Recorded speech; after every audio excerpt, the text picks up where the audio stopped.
Hello friends, आज आम बनाया जाऊे जीरा राइस। एक्चुअली आज गेस्ट आसले घर को तेणु बहुत गुड़ाक राइस बड़ी जाइए तेणु भाविली कहीं नष्ट करी से किसी बनईदेवा। तो मुझे जीरा राइस बनाया जाऊे। सो जीरा राइस बनाया मुझे कड़ई गरम कर देछि। एथिरे तेल पकेदेवा।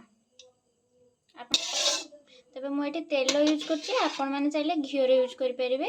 आ घीर यूज कले यहाँ अधिक टेस्टी हुए जेहेतु मो पाखे नाला तेणु मु तेलर यूज कर।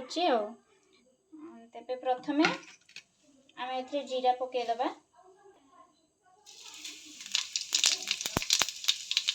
जेहेतु जीरा राइस हो अधिक मात्रा जीरा दरकार। तापर जीरा पर मुझे आउ टे टेस्टी बनवाई ये पकड़ किसी भूषण पत्र, कंचा लंका, पियाज खाली अल्प मात्रा पियाज खाली हल्का लाली रंग आसा पर्यंत माड़। एबे मु लुण पकाउचे। एबे देखो आम पियाज हल्का ब्राउन कलर हो गलानी। एबे आम एथिरे भात को ऐड करदबा।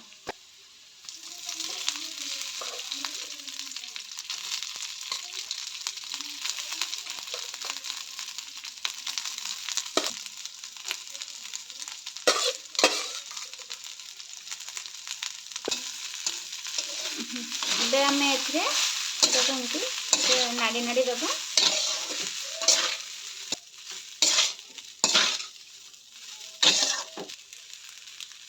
किसी लुण पकई दूसरी स्वाद अनुसार आपण मैंने लुण पकेबे।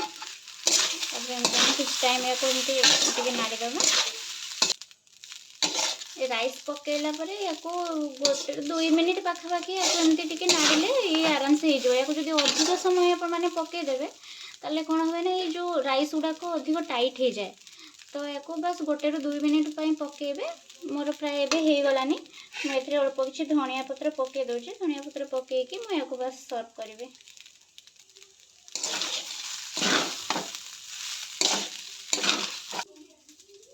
एबे मो डिनर पूरा रेडी हो गला। मुझे चलली खावाई कि मुझे बनई जो लेफ्ट ओवर राइस रू जीरा राइस बनई जोटा आप देखली। ता सहित मोर पनीर आठी पुटल कुर्मा आ किछटा मीठा। तो आपण मैंने जदि कमेंट रे जनइबे ताले मो पनीर आ पुटलर रेसिपी नहीं आसबि नेक्स्ट। आपण मानकु जदि मो रेसिपी सब भल लागु थाए ताले please like share and subscribe.